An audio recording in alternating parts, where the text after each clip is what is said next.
Hello, everyone. My name is Rich Garling, and this is Two Grumpy Old Men. My partner here is It's Tim Bagwell. Tim. On this nice, cold Chicago day in January of 2026. What is it we're going to talk about today? Well, it's cold in St. Louis too. Let's not forget the people should know that we're also in St. Louis, spanning two states in the center of the country. So today we continue to acknowledge the loss of Renee Good in Minnesota and what it means to the country. And then what the administration has done to circumvent justice so far in that in that situation. But also, and speaking of justice, this is Martin Luther King Day throughout the country, and it should be that justice is on top of our minds with regards to many things, such as Renee Good's loss and her wife's loss, and these are important things for us to keep in mind.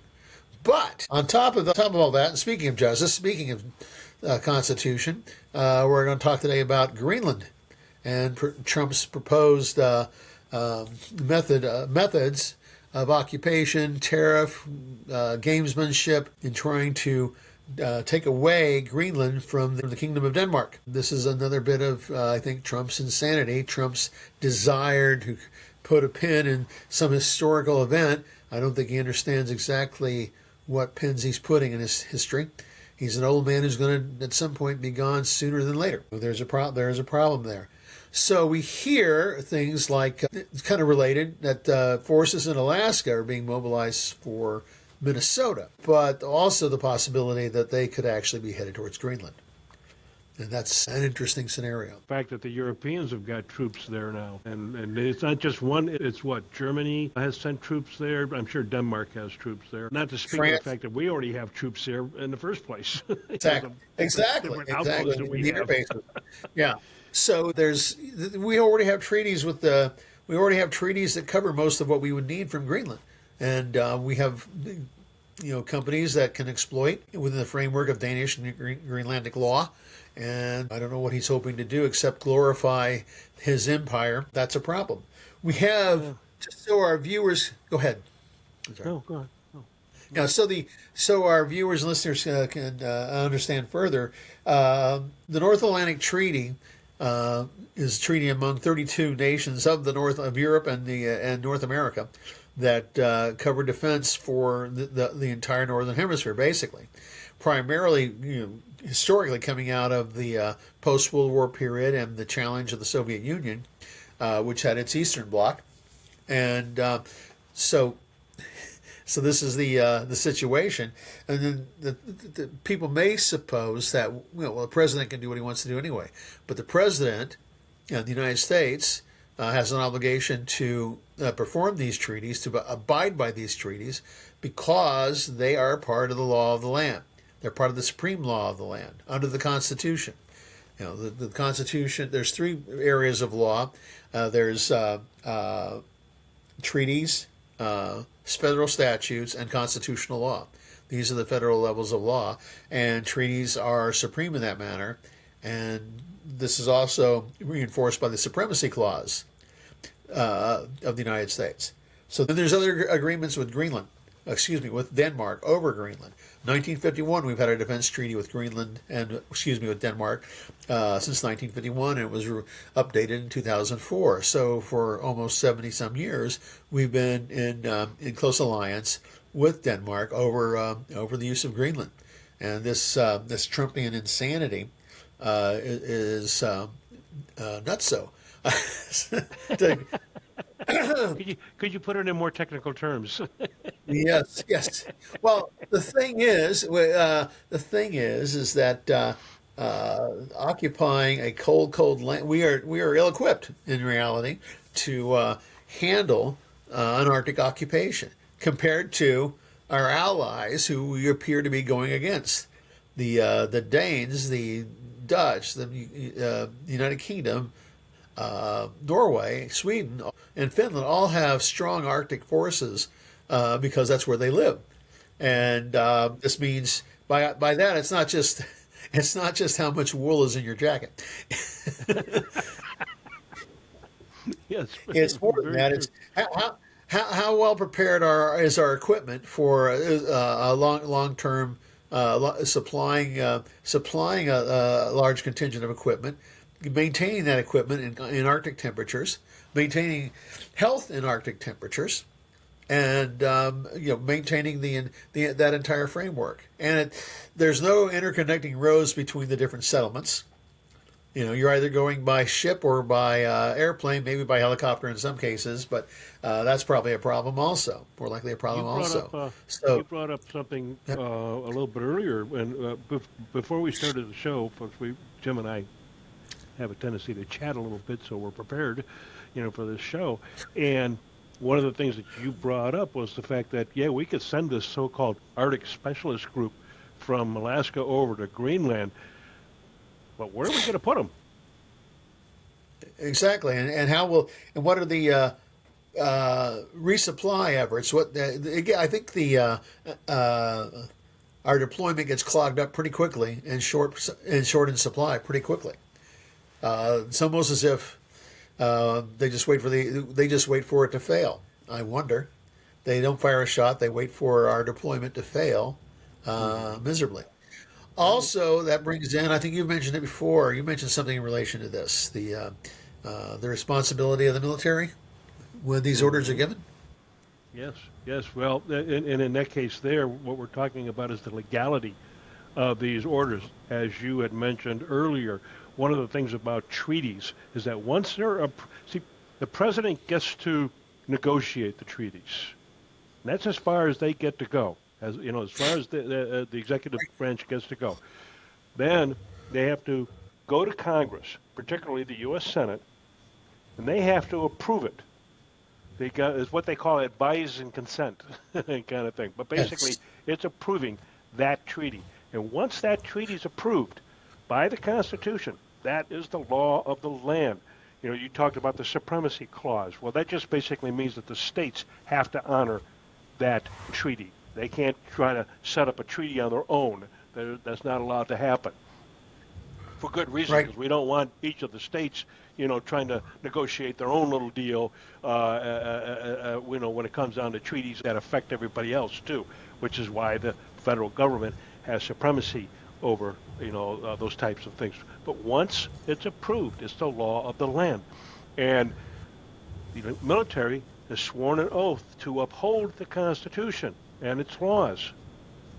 So that means that if we're sent into Greenland, we are violating treaties. Plain and simple.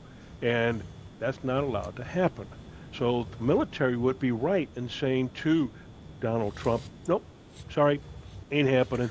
It's against the law. It's an illegal order that you're asking us to do. Think twice about that. We may land in Greenland, but we'll just sit there. Yeah, exactly. We'll go over and have dinner with the Danes, and the Germans and the the Brits, and other countries that have sent troops already there, and like you were saying earlier too, we already have listening posts up there. We have research going on. We got all kinds of things going on in Greenland, that people aren't necessarily aware of because, again, the mass media doesn't necessarily report on all this stuff until something happens. Correct. Okay? Because, quite honestly, most people aren't that interested in it. Well, and it always said on the map, Greenland, parentheses, Denmark. Okay. Yeah. So that anybody even looks at a map, That was an Allied territory. We knew that was an Allied territory, and we never really covered it. The media never really covered it because it wasn't our business. Yeah. Well, now, and here's the thing, too. At that level. And he's supposedly, they're saying that, well, what we want, too, are the rare earth, metals, that are there. Okay. Well, okay, if you want those rare earth metals, then make a deal. You're the deal maker. Go make a deal. Exactly. You don't sit there and try to force it on people. You don't charge all these other countries a tariff because they don't agree with you on Greenland. I mean, that's the silliest thing I've ever heard of. And, by the way, that makes the tariff illegal because, quite honestly, it's not an emergency situation. There's a Supreme Court case right now where they're going to decide on whether or not what Trump has been doing with the tariffs is legal. And this just gives the Supreme Court more ammunition to be able to say, no, sorry. And And if these guys are, how do I say It's this? kind of a crapshoot with the Supreme Court, though. But go ahead. Yeah, well, if they're the so-called traditionalists, it's by whatever the Constitution itself says, originalists. Okay, if that's what they are, then quite honestly, I can't see how they can decide differently. I'm sure they'll try to figure out a way, to do that. But Right. and here's the other thing, and I'm sorry. Um, I've got some articles that are being written, that I've gotten written, that are going to be posted on Substack this week that talks about this whole topic. But my big concern, and for a lot of folks out there, there is a lot of business transactions that go on. And so if Trump decides to go into Greenland, then it's considered an invasion of another NATO ally. And that breaks the NATO agreement, the NATO treaties that have been set up, over the last 70, 80 years, as you were saying. Okay, that's not only politically and militarily, but there's all kinds of business that goes on. Do you realize how embedded the pharmaceutical industry is in Europe? Many of our drugs actually get made in Europe. They're actually formulated in Europe. And so folks, who are dependent upon drugs, to be able to live, are going to suddenly find out that they ain't getting them anymore. I understand Ozempic. Ozempic, I think, is Danish in particular. I believe. Well, the Irish, I know that Abbott and AbbVie both have facilities in Ireland, in Northern Ireland. And it's going to be this huge shockwave, because suddenly you're going to have the Europeans going, well, guess what? While we cannot, by NATO treaty, kick somebody out of NATO unless all of the countries agree. Okay, that's part of the NATO rules. They can suddenly stop cooperating, just suddenly stop doing anything with NATO. They can form their own defensive alliance if they want to. They can make it so that all kinds of confidence collapses as far as the United States, because basically NATO is built on the confidence that the United States will step in. Right. I think one thing that came to mind, and I don't know, I used to know a lot more about our deployments in Europe and throughout the world in terms of bases, but I do know one critical base that is so essential to the recovery of U.S. forces, and that's Ramstein Air Base, where the major medical facility is. Yeah. And to not have access to Ramstein would not be a good thing for American troops around the world. Exactly. Around much exactly. The Middle East, we would not North be able Africa. to do a lot of things. Yeah. Right. When we were talking about Minnesota earlier, it comes to mind and the Constitution. So this potential deployment of Arctic forces to Minnesota. Well, wait a minute. Those are U.S. military being deployed to a city. Is he going to invoke the Insurrection Act? Are these folks faced with two choices constitutionally? If they go to Minnesota, what are their obligations in terms of their oath? If they go to Greenland, what are their obligations in terms of their oath and in terms of the Constitution? What are the in the case of Minnesota, it's Minneapolis. It would be the Insurrection Act. Presumably, unless he's just stepping in and telling people to do stuff. And then in Greenland, it's the breaking of the North Atlantic Treaty. So, it's a bit of a mess he's creating here. Yeah, kind of a conundrum, huh? Either choice is bad. Yeah. Either choice is bad. None of it's good.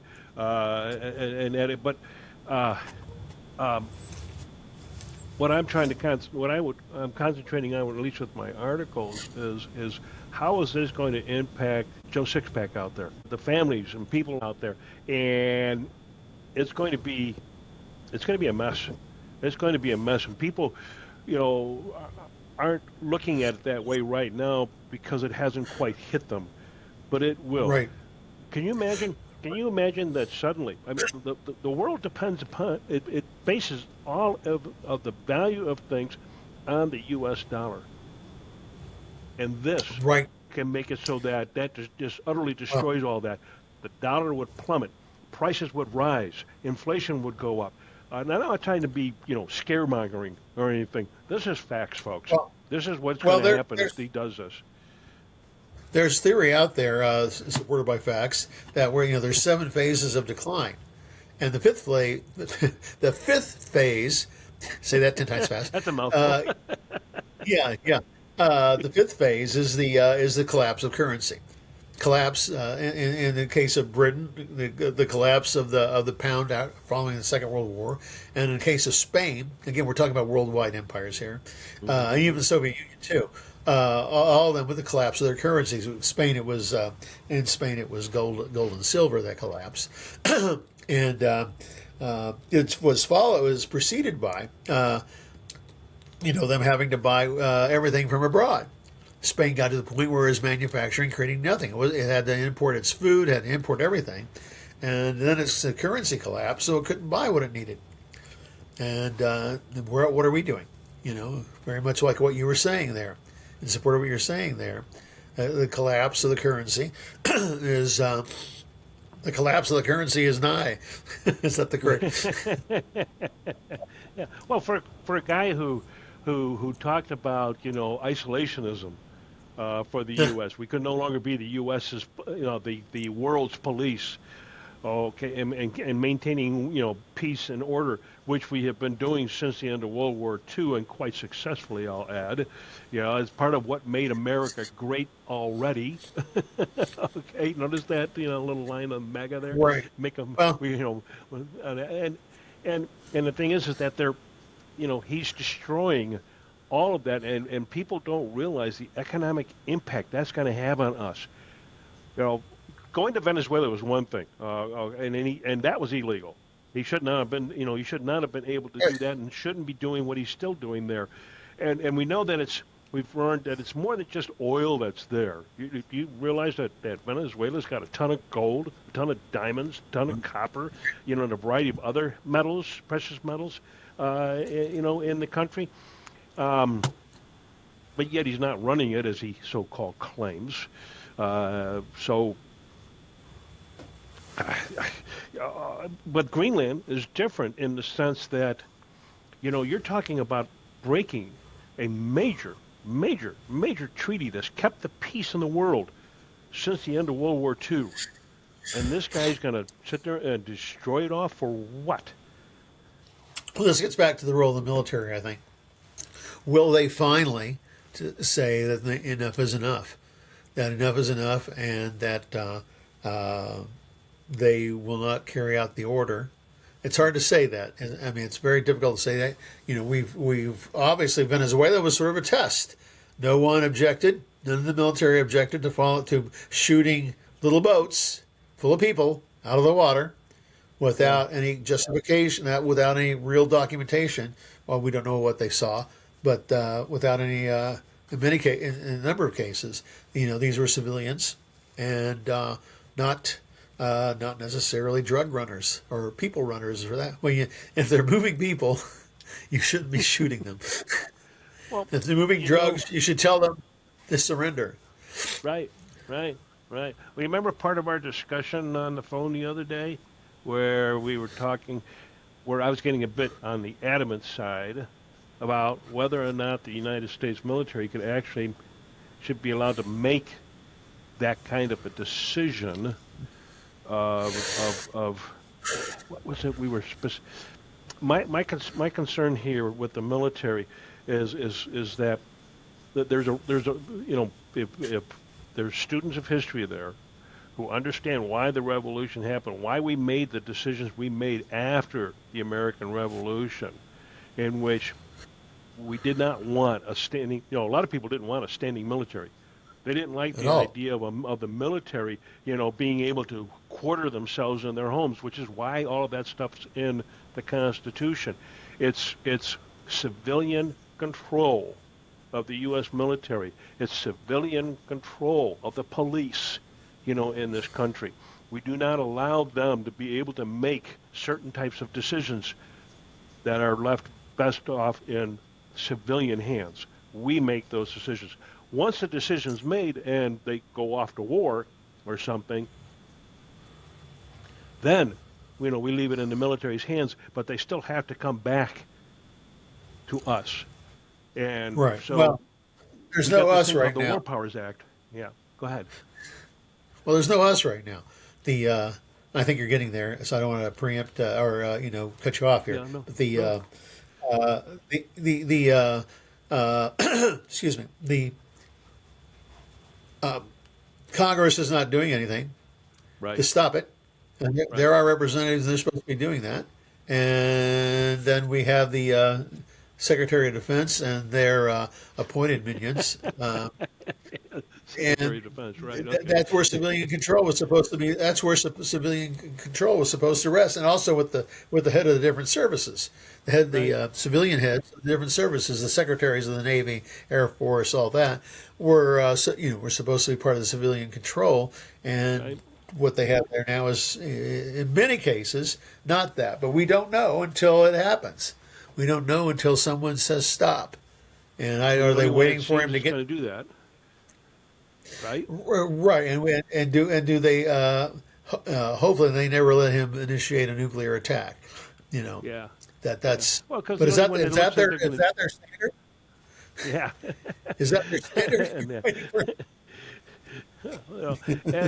And the hope that Congress, that this Congress, finally stands up and gets a spine, is not a reality.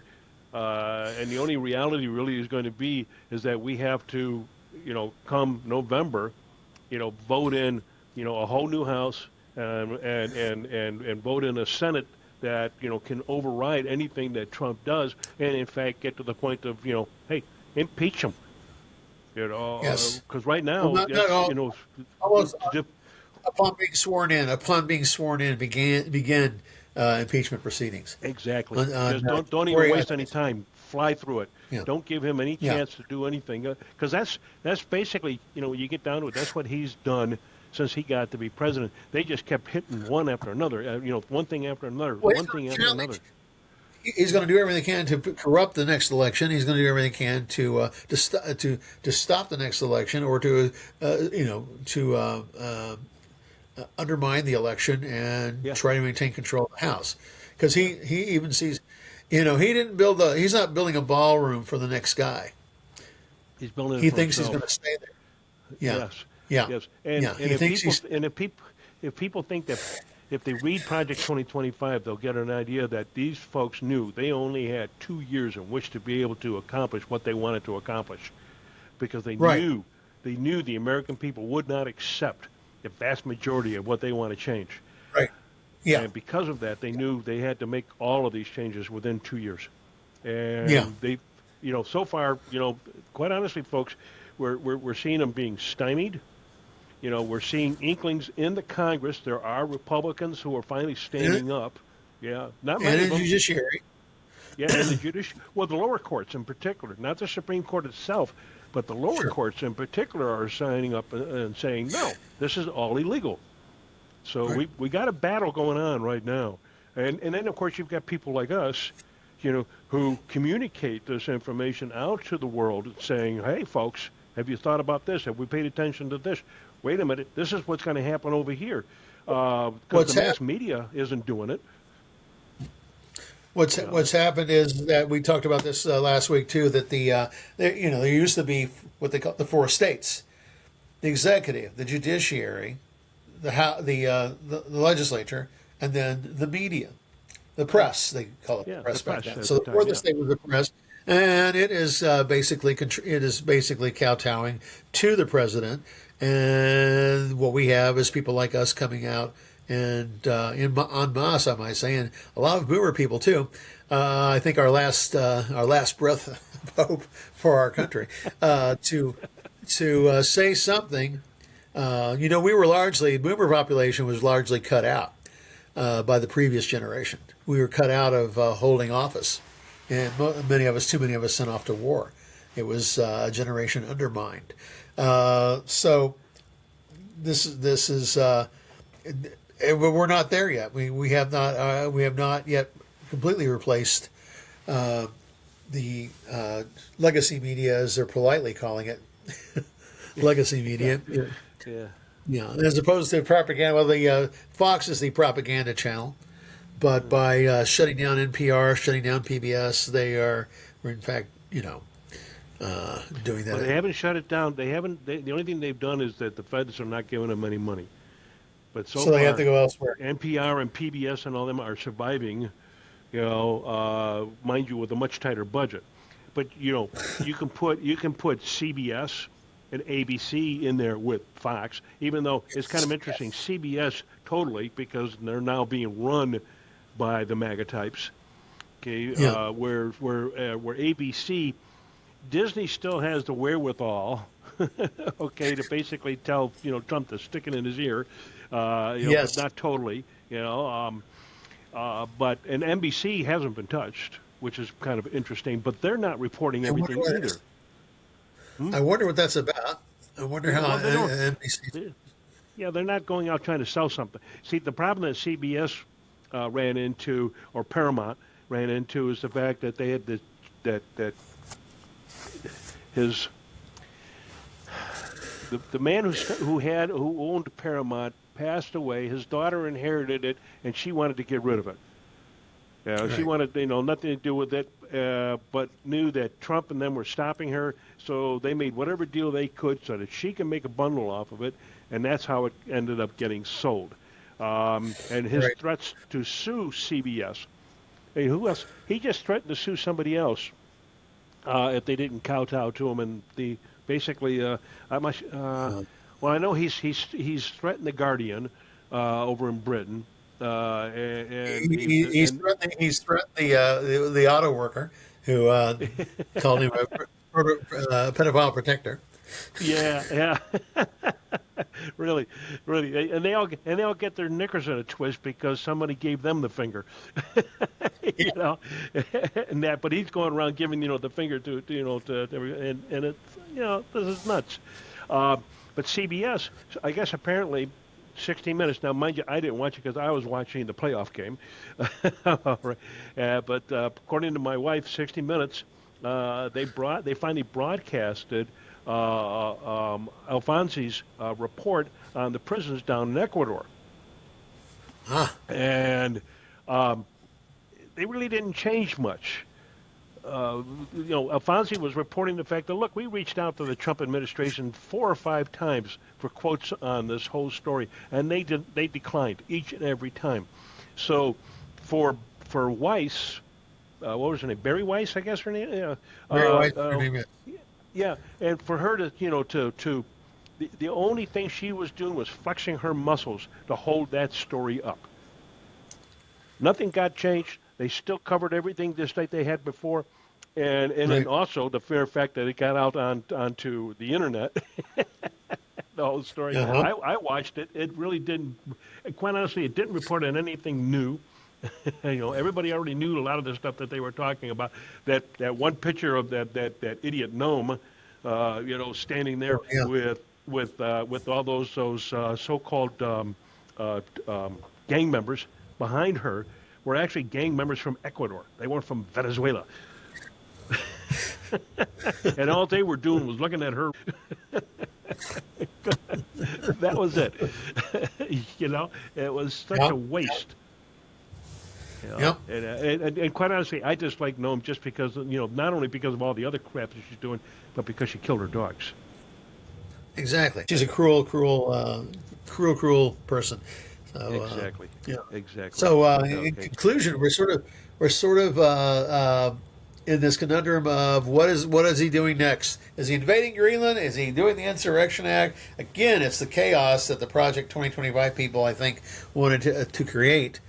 So keep us all stuck in the mud, but we're hopefully prevailing past the mud. And I don't know, he obviously intends on messing with the election.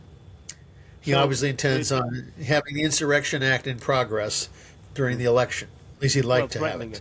He would like to. He's threatening to do it. He backed off for a little bit, but in the end, it's what is it he's really trying to dissuade us from looking at?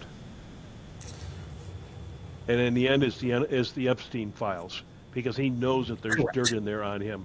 You know, Right. they're I think sitting there threatening to, what is it, Bill Clinton? They're sitting there threatening, to get him for supposedly lying, not wanting to go before Congress in a closed session, so that they can ask him questions and then try to deliver bullshit afterwards.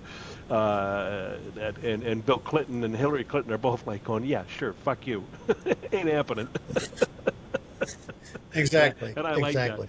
that. I The, like that. Because, yeah. well, Bill Clinton pointed out, he points out the fact that there was probably a dozen other people who were called before Congress, and they basically told Congress, no, we're not going to go. And they said, well, okay, we won't worry about that, and they let it slide.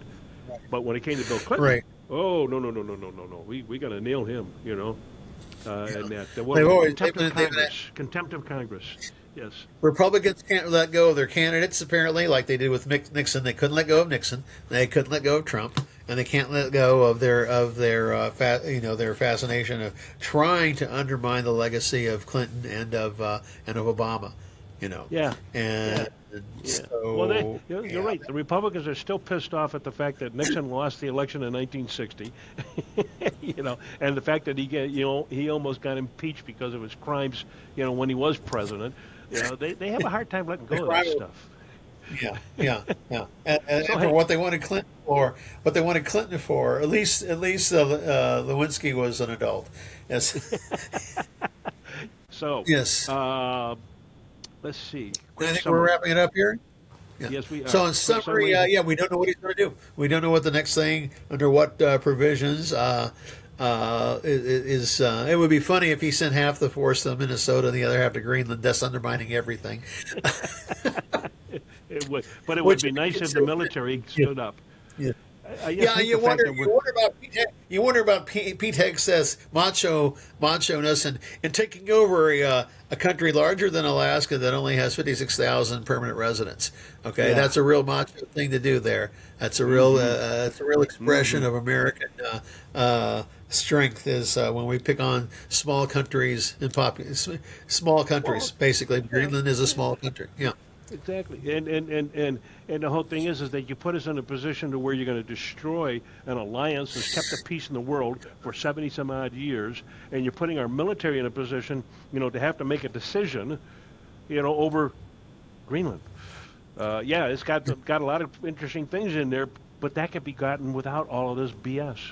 So, with that being said, folks, hopefully this has helped. My name is Rich Garling. I'm Tim Bagwell. Don't forget to subscribe at the bottom. Yep, subscribe to our YouTube and our Substack. And with that, we bid you a good day. Goodbye.